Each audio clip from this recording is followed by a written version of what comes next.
Welcome to A Healthy Bite. You're one nibble closer to a more satisfying way of life, a healthier you, and bite-sized bits of healthy motivation. Now let's dig in on the dish with Rebecca Huff. Hey everyone, I am excited about today's episode as we are discussing a very important topic with my special guest, Manuel Bruscas, who is very passionate about this subject like myself. And Manuel, you co-authored a book titled Real Tomatoes Are Ugly, which is a book to raise awareness about a global issue that we are both very passionate about. And can you tell me a little bit about this passion that we share and why you chose this title for your book? Yeah, so I think the starting point is a kind of a scandal, we could say, which is 1/3 of the food we produce as human beings, which in theory is to feed human beings, right? So 1/3 of that food is wasted, which if you combine that with another sad fact, which is 1 out of 9 people worldwide go to bed hungry, that is kind of, wow, what is going on? And the first time I learned that, it was shocking to me, right? So it was a reality bias. So really knowing that food is wasted while at the same time some people are starving. So that killed me inside. So I decided to do something. I became an activist. And then the book I wrote, this beautiful book called Los tomates de verdad son feos in Spanish, which is like Real Tomatoes Are Ugly, is really to discuss and to raise awareness about this problem of the food waste in a, let's say, different way. It's not a usual book, it's a special book, I would say. Right. And I read a quote. You had said that the title of the book was in part due to the dictatorship of beauty in our society. And that just really rang a bell for me because I think not just with food, there's so many aspects of society that are dictated to by unrealistic standards of beauty. So explain, if someone's maybe confused, why are we talking about beauty standards? I thought you guys are talking about food waste. So can you make the connection for us? Yeah. So let me start with something which is not food waste, but I think it's very telling and echoing on what you said. It's something called Snapchat dysmorphia. It's this interesting fact that when you talk to surgeries, plastic surgeries, the doctors say, hey, a few years ago, 20 years ago, people came with a picture of a celebrity and say, hey, I want to look like that celebrity, right? I want my face to be shaped to look like him or her, which is weird, right? But now what happens is that people take pictures of themselves. They do this avatar in the Snapchat, for instance. They check their own picture and say, I want to look like my avatar, which in a way is crazy, right? So according to this Surgery Association from the States, is more than half of doctors says, hey, I have a patient coming with that approach. I want my face to be changed to look like my avatar, right? So I think that's very telling of the type of world we live nowadays, which is this element of perfection, beauty. And then when talking about food, the connection is very obvious because around 30–40% of food waste, like tomatoes, apples, is just because they are not perfect. Let's think about tomatoes. We have this perception of tomatoes being round, perfect, shining, and then if they have a small spot, oh, this is ugly, this is not perfect, this is something to be discarded. And I think that behavior, that dictatorship of the beauty, makes that this 30–40% of food, which is edible food, is just discarded, which is completely crazy, right? And to make it even more sad, wherever we call the perfect food, the perfect fruit, what it happens to that?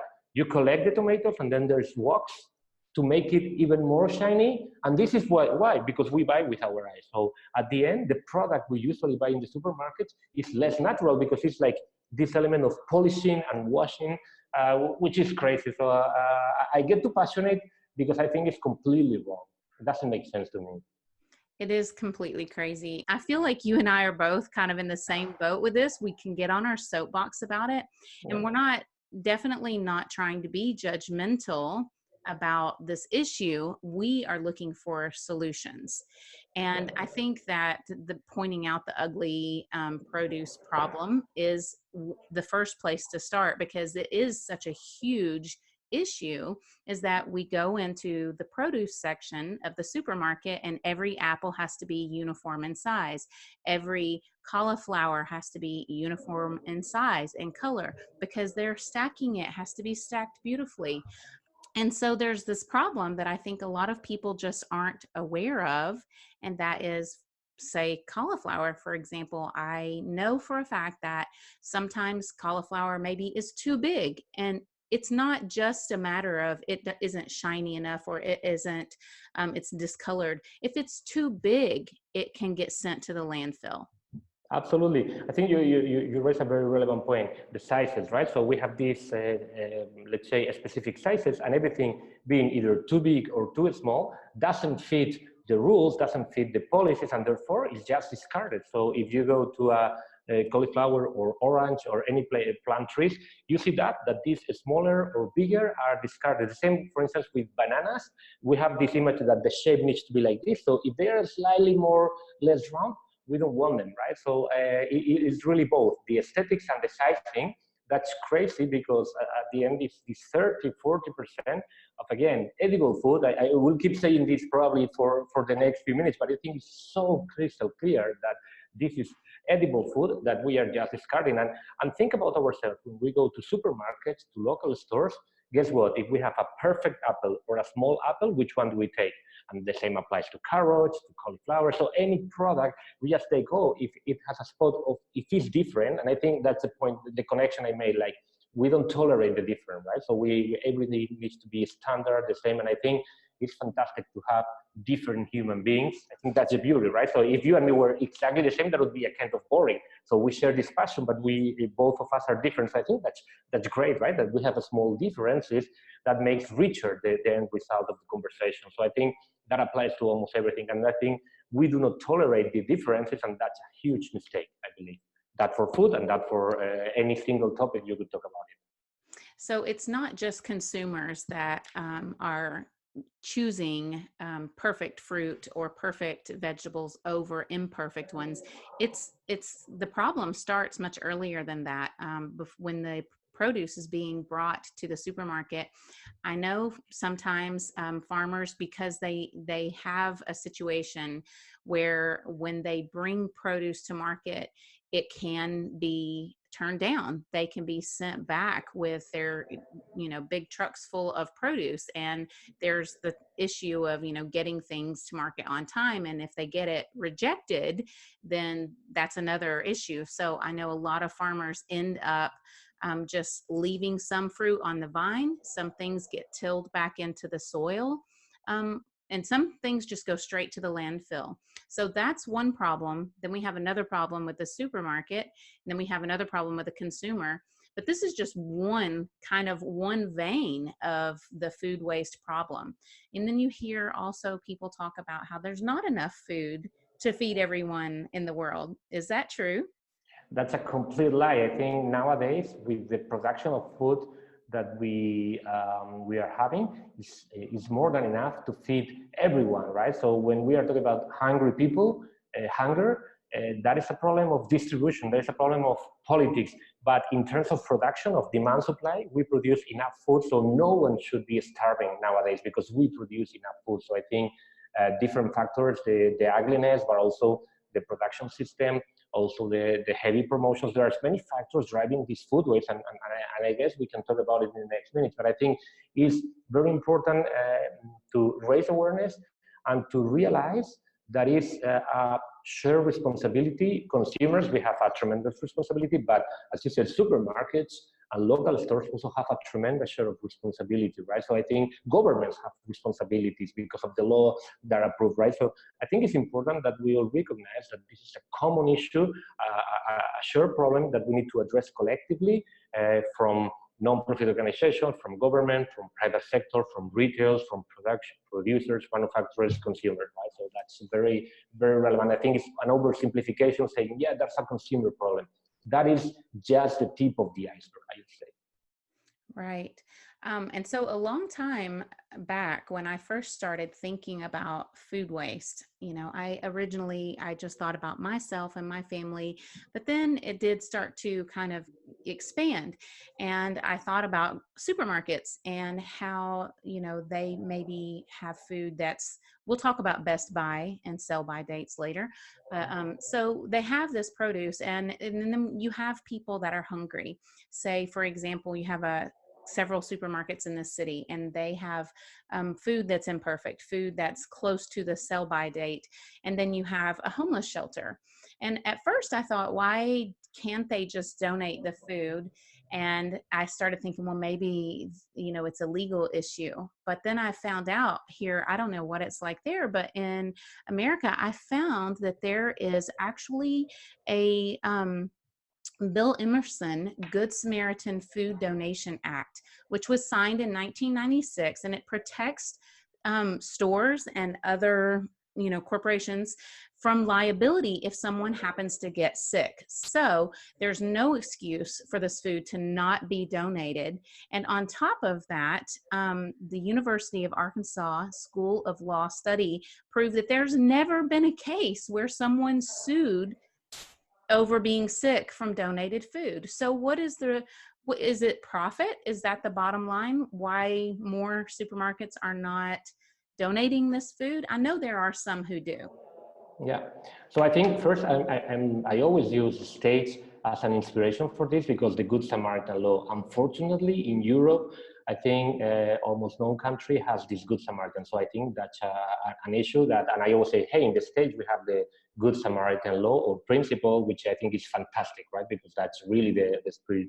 So I think the reason supermarkets do not waste food, and I think it's very relevant, because I have good friends and somehow not enemies, but some debates with supermarkets, right? And I think usually what you get, the official statement from supermarkets is like, yeah, we don't waste that much food, right? So it's not on us.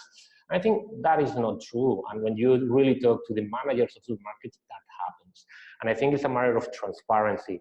And for instance, in UK, there's one big supermarket, Tesco. They are publicly sharing the amount of food they waste. And I think that's the first step, right? So I think supermarkets should, hey, yes, we waste food, unfortunately, right? They are not happy. They are not particularly happy. But as we human beings, supermarkets are not perfect, could do bad planning, could have mistakes. That's human, right? So I think, but there's a taboo, right? As we were discussing at the beginning, if there are people starving, if there are people hungry, it's a bit hard to say to the public opinion, I'm wasting food, right? So it's recognizing that is something that obviously, for obvious reason, for if you want clear considerations, supermarkets don't want to say. So I think that's the first reason. That said, I think they have food waste because of bad planning. They have food waste because there are some errors in the process, in their internal operations. But I think I always say the first step is to recognize that there's this waste. And then the second is to make actions. And I think you mentioned a few of them: reach agreement with non-profit organizations, right? Soup kitchens, all this is great stuff. Or even playing a little bit, hey, if there's a sell-by-date product or an expiration date in 2 days, I could do last-minute discounts, right? So I've seen an interesting and dynamic ecosystem of companies or apps helping supermarkets or restaurants to really say, hey, if you buy today and it's something that is going to be expiring tomorrow, you get a 30% discount. So I think little by little, I'm seeing this happening. At the beginning, the reaction from supermarkets is, hey, we don't want to cannibalize, as they say, right? So they don't want to educate customers to say, I wait till the last minute to get a discount. But you know what? People really going for those discounts are people which are really price sensitive and probably cannot afford to pay full price. So I think even from a market efficiency, it's even better, right? Offering these options. I'm a bit derailing, but it's important to recognize that supermarkets can play a tremendous role, can play a more active role in fixing this scandal, which is the food waste. I agree. And I do know that I feel like people like yourself who are spreading the awareness about this problem are beginning to make changes. I know, for example, in our community, a certain bagel shop will actually donate their getting close to bagels, they'll donate those to our local homeless shelter. And I know that because I volunteer there, and I see Right. I see the food, because we are serving it to the homeless. And so I know that it is happening. It's just that it needs to happen faster. And so that's one kind of aspect of it. And I want to talk more about some of the different ways that food does get wasted. And I know a lot of times the, farm food, they do feed it to animals, or maybe, sometimes it gets composted, not always, most time. I think it's because it is one of the biggest contributors to our landfills. So even if you put aside the fact that there are starving people, children dying every day from hunger, there's also the fact that these perfectly good foods that are ending up in the landfill emits methane gases that are 30 to 100 times more potent than carbon dioxide. Yeah, Um, I think that's very relevant. I think it's the impact in environment of food waste is quite significant. Is this famous stats saying that if you take into account the whole impact of food waste in terms of greenhouse emissions, that, let's say, country, hypothetical country of food waste, that would be the third largest greenhouse emitter after China and the States, right? So this is just based on the fact that, for instance, cows, when they digest, they produce this methane or all these gases. So, and then it's the transportation. So if you add all the elements in the food production, then food waste is the third largest contributor, right? So that's one element. What about the consumption of water? Water is really a resource that in the earth is limited, right? So whenever we are wasting food, either if it's an apple in the tree or it's a hamburger at home, that includes millions and millions of liters of water. So that's also wasting food, is wasting water. What about biodiversity? As human beings, anytime we turn forests into agricultural land, that's great because we feed. That's a great improvement we make as human beings, but at the expense of forests, and that's an impact on biodiversity. I saw some cities getting all of a sudden some animals coming from the mountains to the cities just because they see there's food, right? So that is changing the ecosystem. So there's different elements on this environmental dimension that we should also take into account. As you mentioned, it's not only about poor people or hungry people, that's probably the ethical dimension, but it's this environmental dimension that is quite relevant. And just by reducing food waste, we are going to have a positive impact in the environment. yeah. So I know we're talking a lot about things that are on a bigger scale. So we have, food waste at, ground level with, just growing it, getting it to the supermarket. But then we also have food waste in schools, in hospitals, in restaurants, corporations. And I know as I've been researching this over the years, I've seen some very clever ways that people are dealing with trying to avoid food waste. I know there are some corporations I've seen where they have a food cam, and they have the camera set up, and if someone has food extra, maybe they had an event that was catered, and then they put it at the food cam and people can come and get the free food. So what are some things on an individual level? Say my mom, she lives alone, it's just her. What can she do as an individual? What can one person do?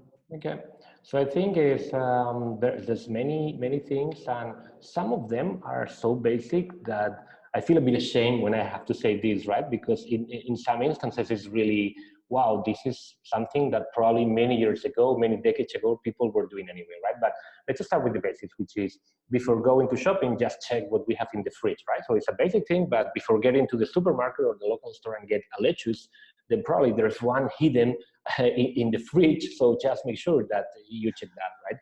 Then obvious one is use refrigerator, right? So maybe you buy more food that you need, or you cook more food that you need.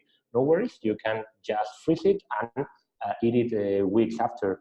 There's also this element which in some areas was quite popular. You have meat, and the day after, with the leftovers of the meat, you could cook lasagna, cannelloni, croquettes, right? So it's just reusing this extra food that is still, again, edible food, is good food. There's also, when going to buy to the supermarket, just because you have a shopping list, you only buy the products you need, and you try to buy the products which in a way make sense. And when I say make sense, it's seasonal products. So okay, if now is like and it depends on the region of the world, right? But for instance, in my region here in Spain, now it's time to start eating oranges, right? So now is the right time to eat oranges. So it doesn't make sense that we want to eat oranges the whole year, even if we can do that, because they could come from anywhere and worldwide. But the idea is that we have the food that belongs to the season, right? So the seasonal food. That could be another thing. Also, the more local products we could consume, the better in terms of impact, right? So all these small things could have a very positive impact. That's more on the household level. Let's think about when we go to restaurants. So if you go to restaurants, ideally you should order only the food that you really need. But let's say you order more food, just get to the doggy bags, right? So I think it's quite popular, but it's just common sense to make sure that if you have some extra food, pick up a doggy bag and get the food. So these are really small things we could do.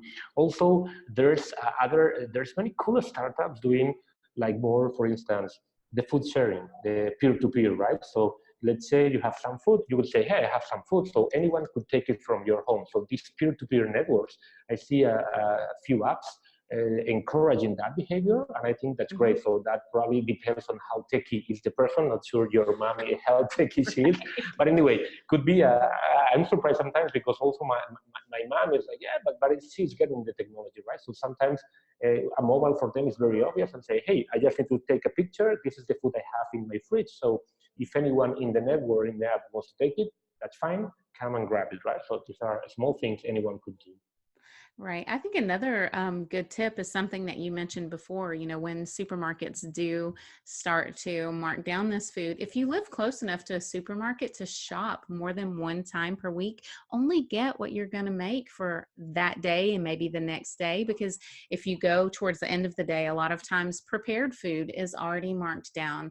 And you can go and get this marked down food and make your meal for today or your meal for tomorrow. And then a couple of days later, stop by the supermarket. People, commute to work. You can stop by and see what's on sale.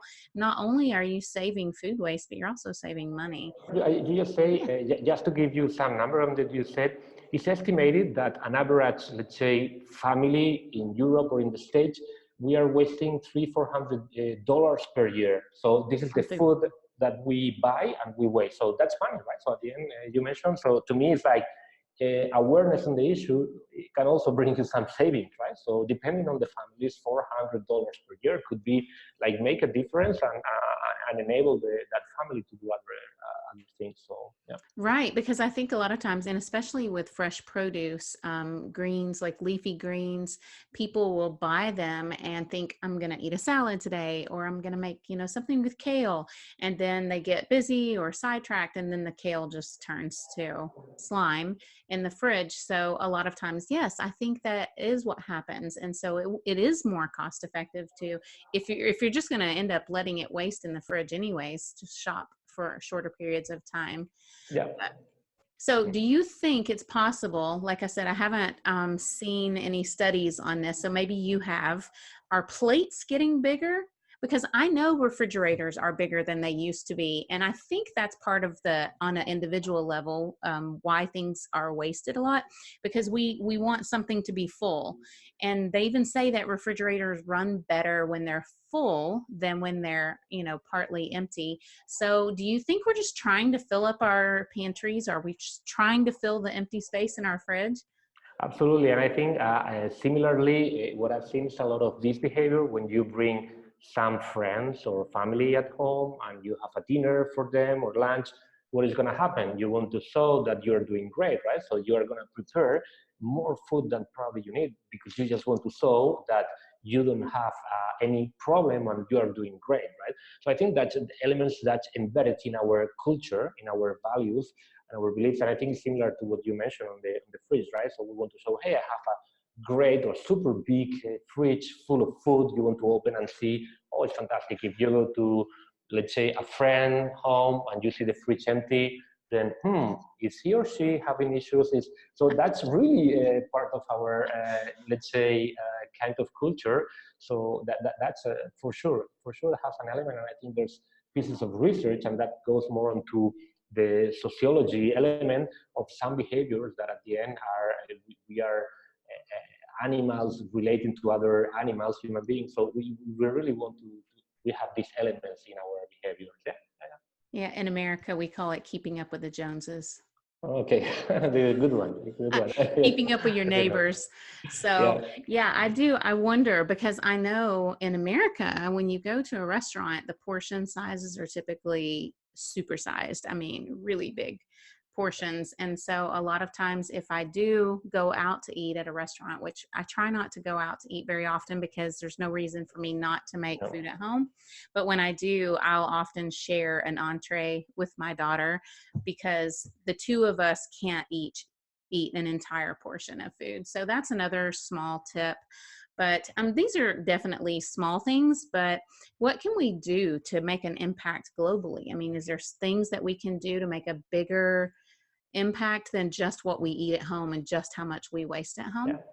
So I think the first element is to contribute to raise awareness, right? So I think it's this famous marketing thing that if what you do not communicate doesn't exist, right? So I think the first thing we need to do is raise awareness, and this is the role I've been playing in the last years, because there, believe me, 6-7 years ago when I was talking about food waste, I was, what is this crazy Manuel talking about? Now, it's not only because of me, but more obviously many people, it's becoming a more relevant topic.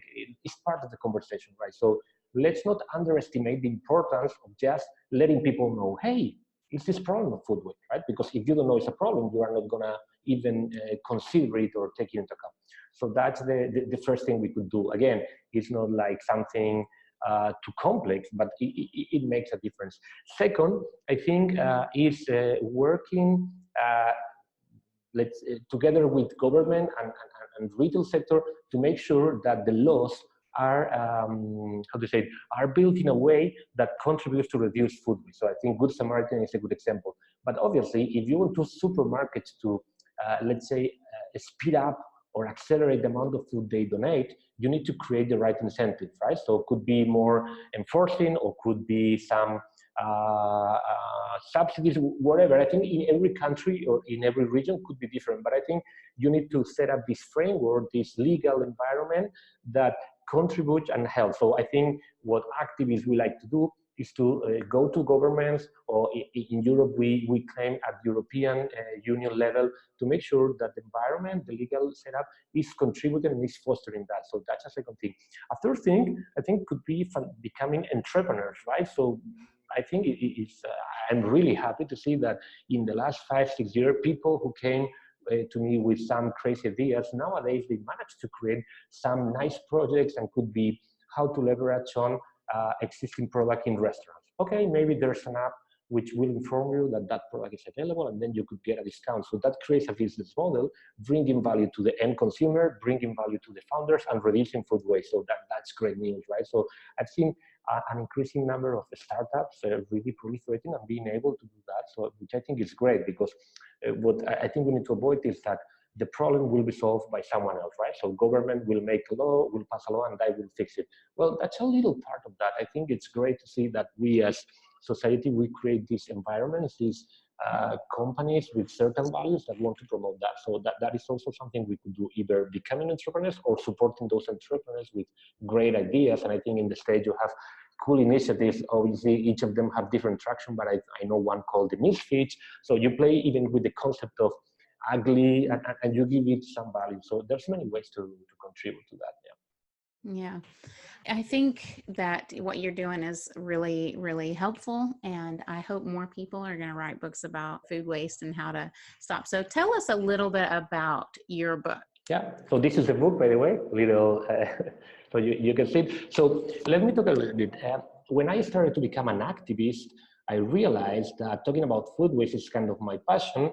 But when you go especially to the media, or even you use social media, you have certain formats, right? You have a tweet, 140 characters. You have a journalist asking for a 2-minute highlight.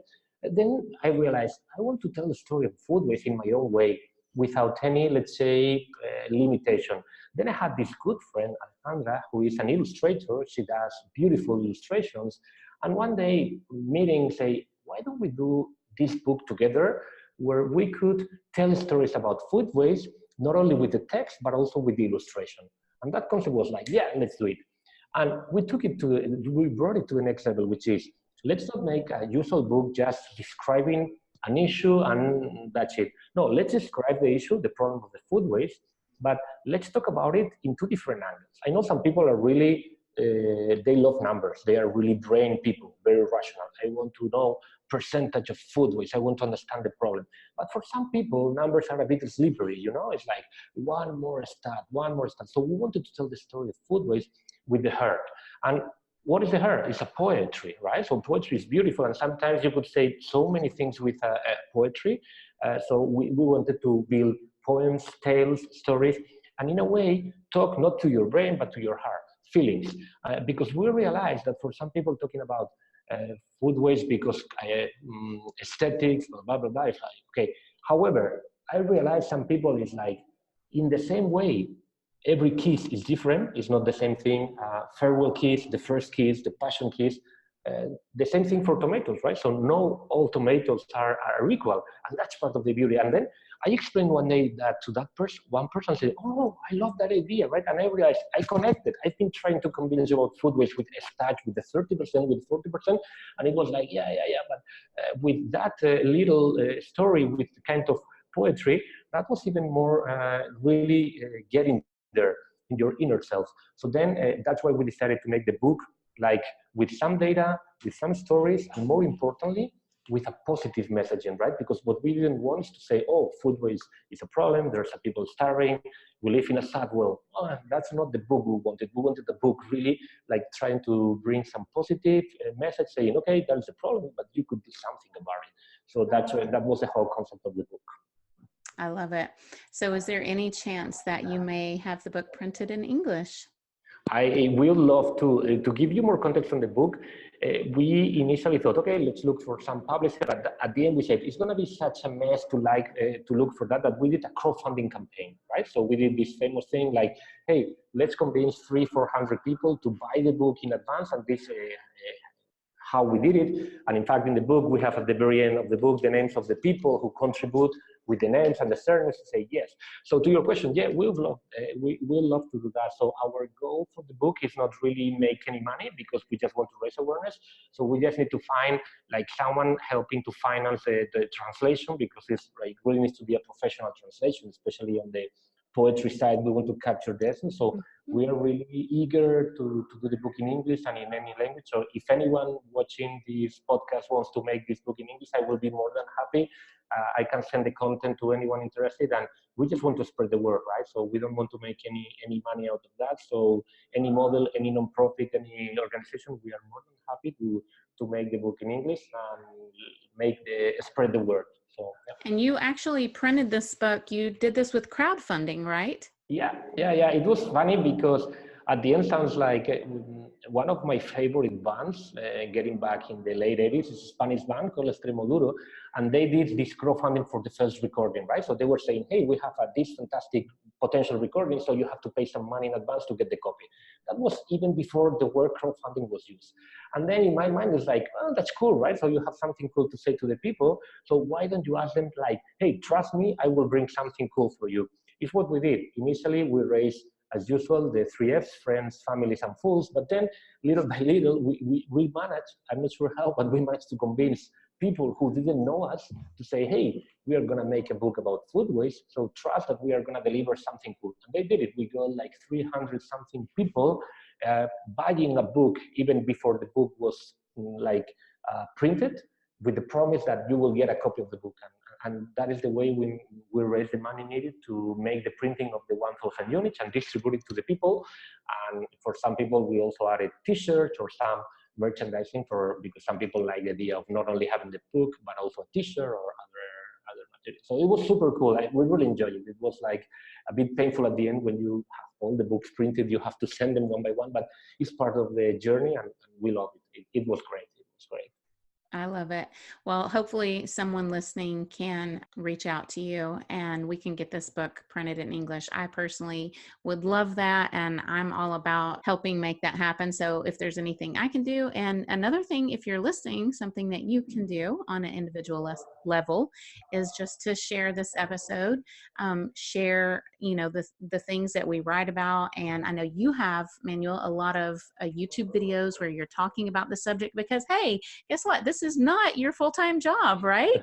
No, this is kind of hobby or part-time. So this is the time over the weekends or at night that I try to find, because also I want to spend some time with my wife and my daughter. So they are nice enough to allow me to do this. So, but yeah, that is a passion, and I have my job at Custodio, where I do a completely different stuff. But both of them, I love both of them. But to me, food waste, of becoming an activist or a warrior of food waste, is kind of making me sleep well, because it's like I do that, and I'm not doing that for any other reason than just making sure that people do not waste food, and contribute to a, let's say, more or less crazy world. So that's Mm-hmm. really I'm loving it. I'm having a blast on that, because especially when I started, was kind of, are you crazy, Manuel? But 7, 8 years after, having a book, having some articles, having the opportunity to talk to someone like you, it's great. I feel like having a great time doing this thing. So I'm passionate about that. And I cannot imagine my life now without doing this. So Right, same. So if you're thinking, oh, I think I've seen him before, that's because he was on an episode where we talked about his actual job, which is the product analysis, the vice president of product and insights product and at Custodio. Yeah, Custodio, yeah, yes. yeah. And so we have talked previously about internet safety and such. So if you're thinking, oh, I've seen him somewhere before, that's probably where. That's me. That's the same Manuel. That's you. So I think I saw this link somehow through something that you have either written or talked about on YouTube about food waste, about France, showing how quickly change can be implemented. Do you know what I'm referring to? Something in Yeah. 2016? Yeah, in 2016, France was the first country approving a law which was enforcing supermarkets above 400 square meters to donate the food surplus. So any supermarket in France having food surplus, they have the obligation to donate that to non-profit organization, and they approved that with a law, right? So it's mandatory now for supermarkets. So I think it's the kind of approach that makes sense in the context of France, to make sure that the food waste is not just something that people talk about it, but really the supermarkets are enforced to do that. And I see two benefits on that. One is that it's mandatory, so it's happening. But second, is like making people understand that food waste is wrong, right? So Mm-hmm. that I think is setting the path. For instance, in Italy, the approach was slightly different, the same goal, reducing the food waste, but instead of making mandatory for supermarkets, they were given some incentives to do it. So you could probably favor one approach or the other, depending on your, let's say, consideration from a politics side. But whatever, I think what is important is that the government offers the right setup, and the right setup depends in each country, in each context, to make sure that food waste is taken into account, and it's something that they want to reduce. So I think the case of France was really inspiring to see, hey, governments can make things. I also see nice case in UK and Denmark, where the role of government has been more to foster the collaboration between retail sector, non-profit organizations. So I think there's many approaches, but I think definitely a government should help us to find the right way, and the right way will be different depending on the country. So I'm pretty sure each country has its own specificities, or even each region. So the important thing is that as a government say, hey, we are gonna help to reduce the food waste, depending on what is more suitable for the region. Right. And I think here in America, just writing to the politicians, writing to the people who make the laws, and even starting locally. I mean, do you know what your supermarket that you shop at, do you know what they do with their food? And did they put it in the dumpster? Because I know it's crazy. If you go on YouTube and search, there are people that actually go dumpster diving and get this food out and eat it or share it or whatever. So, I mean, do you even know what your supermarket does? So I think that there's a lot of things that people can do once they start thinking about it, at home, or just asking questions, I was at the supermarket the other day and I saw the Second Harvest truck coming out from behind the supermarket, and I'm like, yes, because I know they were coming to get food. And so I think that it's just becoming aware and asking questions and talking about it. So Yeah. is there anything that you think that may have missed in this conversation? I know we can't cover everything, but is there anything that is popping into your head right now that we may have missed? No, I think it's just reinforcing that the food waste is a problem or a scandal, I would say. But the good news to me is that all of us can make a difference, right? So it's not one of those things that you say is that far away. I'd love to find the cure for cancer, right? But it's going to be very difficult on my daily activities to contribute to that beyond helping or funding. In the food waste, the reality is that all of us can do many things. So that's to me just reinforcing that. And the second thing is, let's make sure that we tolerate the difference. Let's make sure that we tolerate the imperfection, right? So let's go to a world where you and me can be different and still can have fun together and discuss things. And let's avoid uniformity and all of us being exactly the same and using the same. So I think that's part of the beauty of human beings. Like, we are all different. So let's tolerate difference and let's enjoy difference. Let's get the beauty out of the ugly, I would say. That's something that we could also talk about, but the idea of how much food you leave on your plate in other countries, it's an issue, right? Yeah, yeah. It is indeed, because it's the food, is the waste. I think you get all these plastic knives, fork, the plate. So yeah, definitely. I think it's interesting, because when you think, okay, I have identified all the angles in food waste, you get these new things, right? Airplanes, hospitals, schools, even prisons, right? So in prisons, there's this food waste. So I think you are raising a great topic, and to some extent, even if sounds like not really consumer driven, but I think it's good that people have actually to pay for the food in the airplane, right? Because before, just giving the food, it was like when you go to a buffet, right? You get it, so you don't give any value. But if you have to, like, people, okay, I need to be more, am I really going to eat that? Because if I don't feel like, I'm not gonna pay. So I think that making people pay some value of the things, I think gives the right message. Like, hey, this is costing money because it's resources we have. So, but yeah, Definitely. I never made this touch on an airplane. So probably there's something to be investigated here. So interesting. I try not to eat on airplanes if at all possible, but I did notice when I was in Europe, and I've noticed this actually in China as well, when you go into a restaurant and you order food, not so much in China with like the restaurants, but with other people you're eating with. So in Europe, whenever I would go to a restaurant and order food, if there was food left on my plate, maybe the restaurant owner or a waitress or someone would be like, "Oh, did you not like the food? Was something wrong?"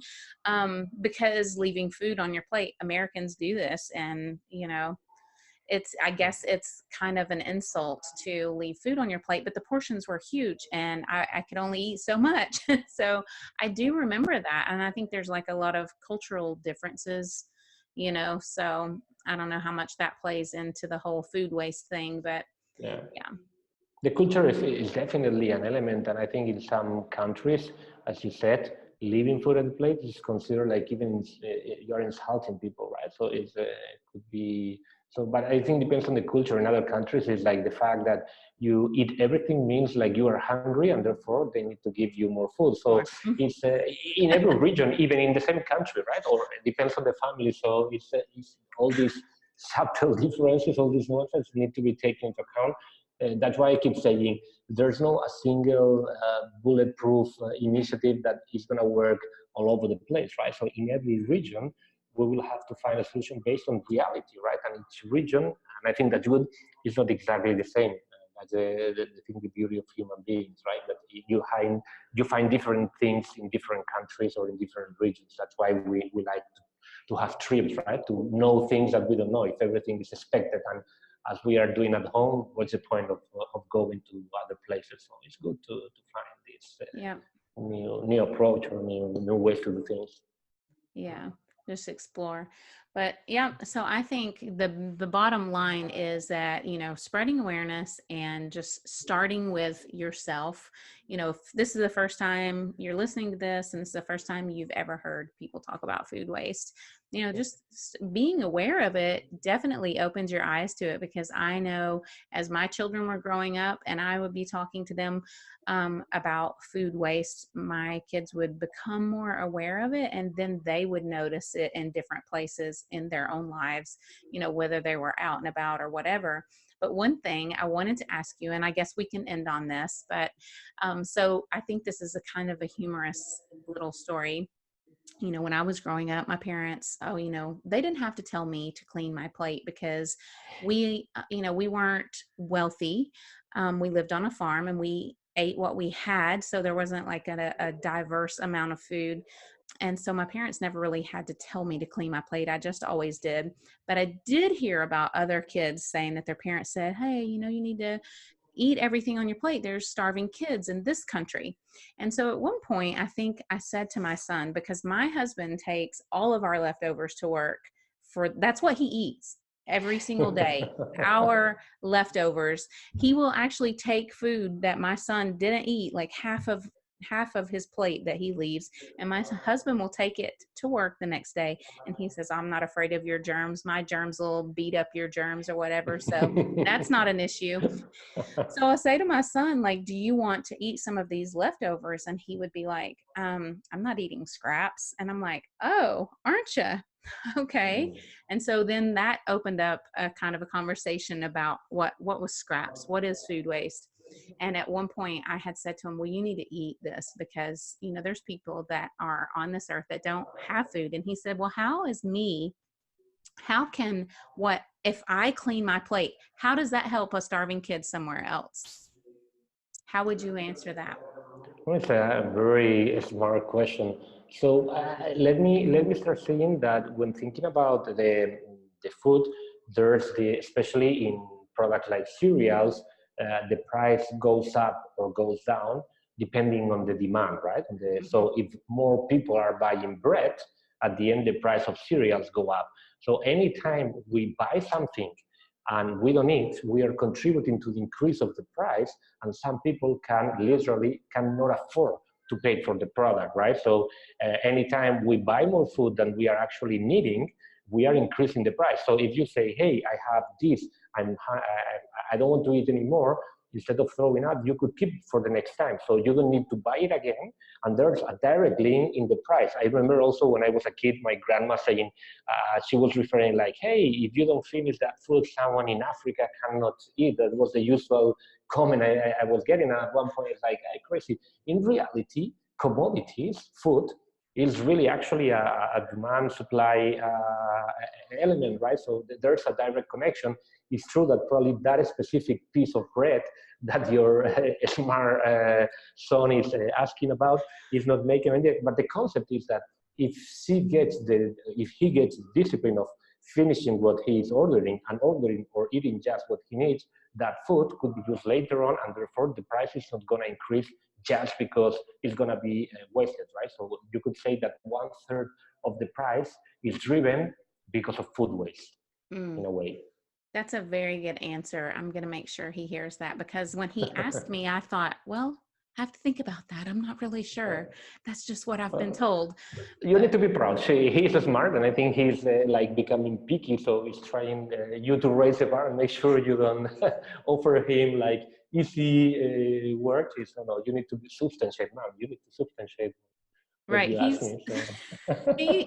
So. He's very smart. Actually, he's smarter than I am, and he's aware of all of these issues, and he probably already knew the correct answer. So he was just testing me. But anyways, well, this has been a fun conversation. I really do appreciate everything that you have done to raise awareness about this issue. And I hope that there are people out there that maybe haven't heard about this that will now hear about it. And if people, maybe they've heard about it before and this just kind of inspires them to do something to make a difference. Thank you so much. So thank you for the time. It's been a pleasure, and happy to talk anytime you want about food waste or waste in general, because I think we share these same concerns. So I'm curious to know more about the festival you guys are doing in April. So keep me posted on that one. And for anyone watching the video, I think just feel free to reach me. I'm always happy to talk about food waste at any time, at any country. So yeah. Let's And talk so about food waste. where can people reach you about these issues? Say someone hears about this and they want to ask you or talk to you about this. So I think that the best way is Twitter, under my user Manuel _Bruscas, BRUSCAS. I'm connected, so they can reach me at any point, and I will reply. That's the best way. We also, for the book, did a profile in Twitter, in Instagram, in Facebook, but I think it's gonna be faster if they reach me, and I'm happy to share articles or anything, because as I always said, I can find time for talking about food waste always, right? So that's not gonna be a problem to look for time in my agenda. So go for it. Awesome. Thank you. Thank you very much, Rebecca. Thanks for listening. Please rate and review so other people can learn about this podcast.